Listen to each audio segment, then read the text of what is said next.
This video is about climate change and solar panels. We all know that the climate changes naturally, but it can be worsened by geoengineering and HARPs, weather modification, chemtrails, atmosphere, ionosphere heaters, and directed energy weapons. And of course, they blame the cow farts for the negative effects. The aim now is to save the planet with clean energy. Well, that's now being implemented for over 20 years with billions of dollars in subsidies for wind and solar farms. Do you remember my video about defending the nature area about the lake Het Rutbeek last year? They'd planned to build 250 luxurious vacation bungalows. That would have ruined the quiet and peaceful area with many trees and nesting areas for birds around it. The group Behoud het Rutbeek gathered some courageous citizens to speak up against this building project and sign a petition. I was one of the speakers at the city council and have received praise for my speech in front of the political parties. There was a follow-up meeting and again I spoke up with a positive outcome of not allowing the building project to move forward. This was a victory, but that didn't mean that we were done saving nature, because another project was lined up for a solar panel park close by.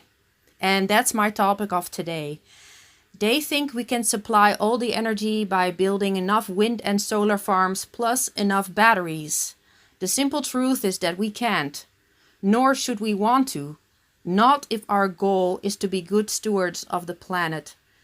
The maximum rate at which the sun's photons can be converted to electrons is about 33%. Our best solar capture is 60%, and our best machines are at 45%. So despite the PR claims, these limits cannot be exceeded. And of course, this is in the perfect circumstances, but when the wind doesn't blow or the sun doesn't shine, we're supposed to rely on batteries.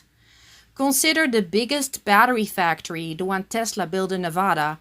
It would take 500 years for that factory to make enough batteries to store just 1 day's worth of America's electricity needs. This is why wind and solar only supply less than 3% of the world's energy. And those wind turbines and solar panels aren't made from renewable materials. Building a single 100 megawatt wind farm, which can power 75,000 homes, requires some 30,000 tons of iron and 50,000 tons of concrete, plus 900 tons of non-recyclable plastics for the huge blades. To get the same power from solar, the amount of cement, steel and glass needed is 150% greater. Then there are other rare earth materials needed, such as cobalt, lithium, aluminium, to name just a few. Massive mining operations are needed, coming from biodiversity places we all want to protect.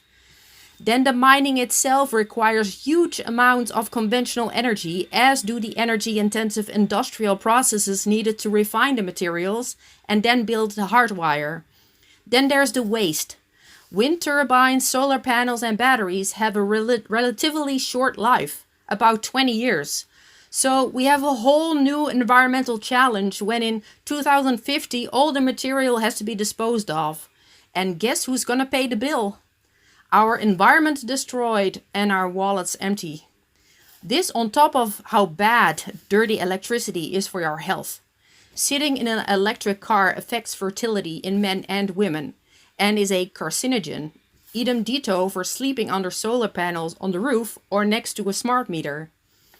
Guess we might want to reconsider the most inexhaustible supply of hydrocarbons because we are heading for self-destruction. And I haven't even spoken yet about returning unused power from solar panels that will lead to charges. So you used to be able to sell the extra energy back to the grid, but the more people take solar panels, the more it will be returned, and that will cost more money. So actually for the costs that the residential solar panels, they don't generate more than 20% of the property's annual electricity usage. That's first and foremost. So it's only reducing 20% of your bill.